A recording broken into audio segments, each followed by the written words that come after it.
സേവാഭാരതി വൈക്കവും വിവേകാനന്ദ വിദ്യാമന്ദിർ വൈക്കവും സംയുക്തമായി നടത്തിയ അന്താരാഷ്ട്ര യോഗാ ദിനാചരണം വിവേകാനന്ദ വിദ്യാമന്ദിർ ഓഡിറ്റോറിയത്തിൽ നടന്നു.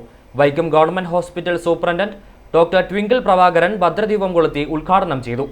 സ്കൂൾ സമിതി പ്രസിഡന്റ് വിക്രമൻ അധ്യക്ഷത വഹിച്ചു. സ്കൂൾ പ്രിൻസിപ്പൽ മഞ്ജു പ്രസാദ് സ്വാഗതം ആശംസിച്ചു. രാഷ്ട്രീയ സ്വയം സേവാ സംഘം ജില്ലാ പ്രചാരക് വി വിഷ്ണു യോഗ സന്ദേശം നൽകി. ഗീത നായർ ആശംസാ പ്രസംഗം നടത്തി. സേവാഭാരതി വൈക്കം പ്രസിഡന്റ് സജിമോൻ എസ് കൃതജ്ഞത പറഞ്ഞു. പരിപാടിയിൽ 292 വിദ്യാർത്ഥിനികളുടെ യോഗ പ്രദർശനം നടന്നു. യോഗ പ്രദർശനത്തിന് സ്കൂൾ യോഗ ടീച്ചർ വിജയലക്ഷ്മി നേതൃത്വം നൽകി.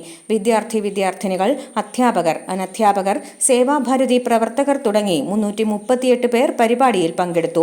സ്കൂൾ സമിതി അംഗം M Manuraj, Viju Gopalakrishnan, Sevabharati Vaikom secretary K P Shaji, treasurer Manikandan, vice president Sunil B, committee അംഗം ഗോപാലകൃഷ്ണൻ തുടങ്ങിയവർ പരിപാടിക്ക് നേതൃത്വം നൽകി. ഐഫോറിയ ന്യൂസ്, വൈക്കം.